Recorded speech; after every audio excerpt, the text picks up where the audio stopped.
ঝাল ঝাল কচু শাকের ভর্তা রেসিপি দেখলেই কিন্তু জিভে জল আসে। তেঁতুল দিয়ে এই ঝাল ঝাল কচুর শাকের ভর্তা রেসিপি কিভাবে তৈরি করলাম সেটাই আজকে এই ভিডিওতে শেয়ার করব।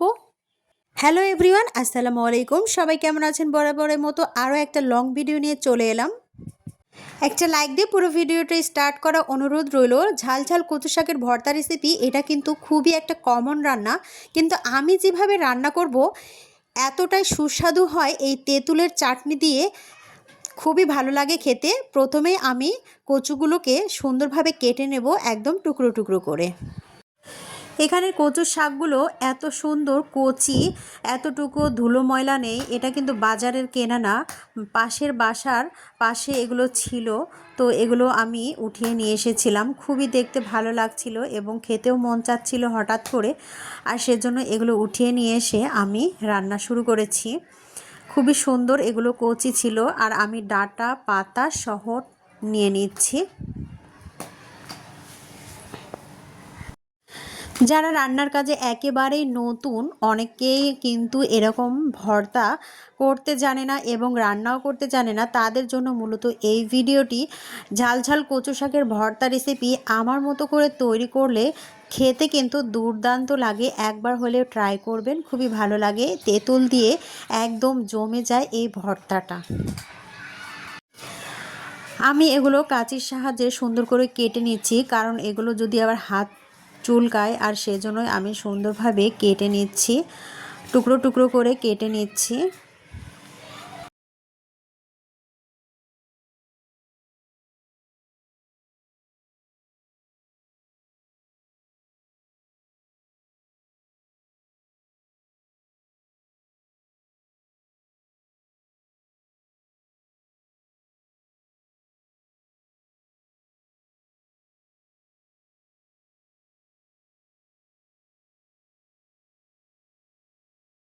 এখন এগুলোকে সুন্দরভাবে ধুয়ে পরিষ্কার করে নেব।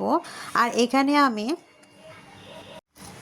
পেঁয়াজ, রসুন, কাঁচামরিচ তেলের ওপরে সুন্দর করে ভেজে নিচ্ছি। দেখুন, একদম একটু লাল লাল করে ভেজে নিতে হবে। ভেজে নেওয়ার পরে আমি কচুর শাকগুলো এর ওপরে দিয়ে দেব।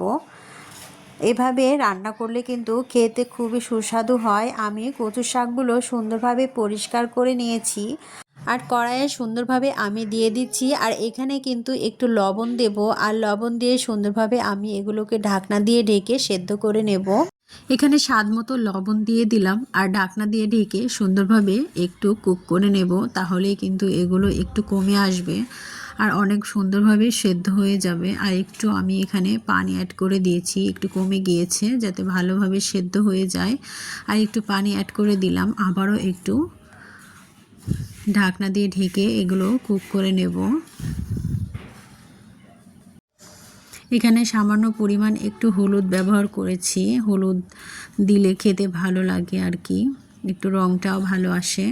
আবারও ঢাকনা দিয়ে ঢেকে আমি এগুলোকে সেদ্ধ করে নিয়েছি।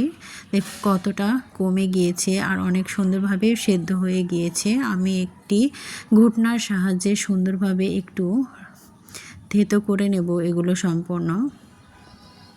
আর এখানে আমি দিয়ে দিচ্ছি তেঁতুল, আর তেঁতুলটা দিলে কিন্তু খেতে খুবই সুস্বাদু হয়, একটু টক টক লাগে, খেতে কিন্তু ভালো লাগে। এতটুকু এটা মানে অনেকের গলা ধরে, কিন্তু এটা ধরছিল না, খুবই ভালো কচুর শাকটা ছিল। তারপরও টকটা দিলে একটু খেতে ভালো লাগে, আর সেজন্য এটা দিয়ে একটু নাড়াচাড়া করে এটা একটা ঘুটনির সাহায্যে আমি এটাকে থেতো করে নিচ্ছি। পেঁয়াজ রসুনগুলো একটু সম্পূর্ণগুলোই আমি একটু গলিয়ে নেব। এভাবে ভর্তা করলে কিন্তু ভালো লাগে খেতে।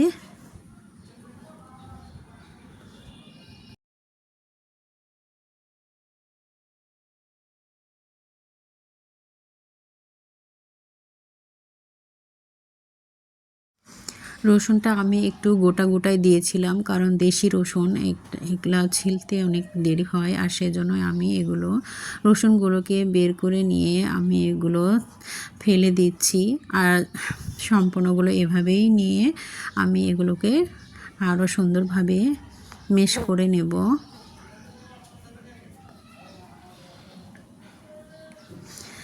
ভিডিও শুরু থেকে এ পর্যন্ত যারা আছেন অবশ্যই একটা লাইক দিয়ে পুরো ভিডিওটি স্টার্ট করার অনুরোধ রইল।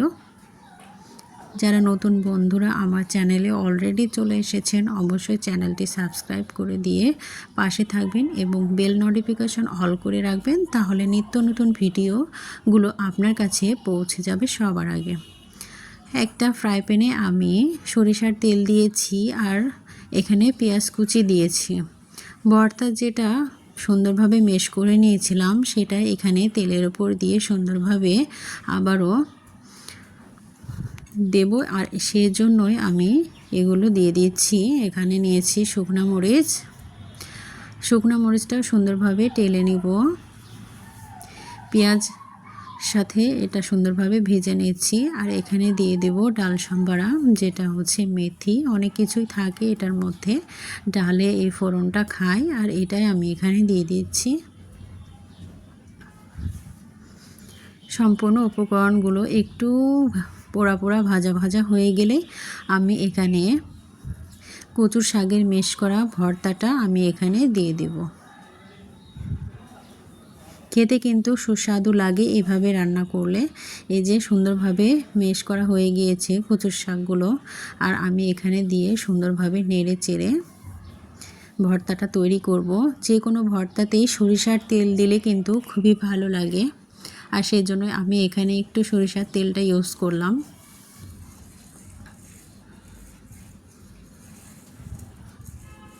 কেমন লাগলো আমার এই ভিডিওটি অবশ্যই কমেন্ট বক্সে জানাতে ভুলবেন না। যারা নতুন একেবারে রান্নার কাজে নতুন আছেন অবশ্যই এই ভিডিওটি ফুল ওয়াচ করে দেখবেন। প্রত্যেকটা স্টেপ আমি অনেক সুন্দরভাবে বুঝিয়ে দিয়েছি।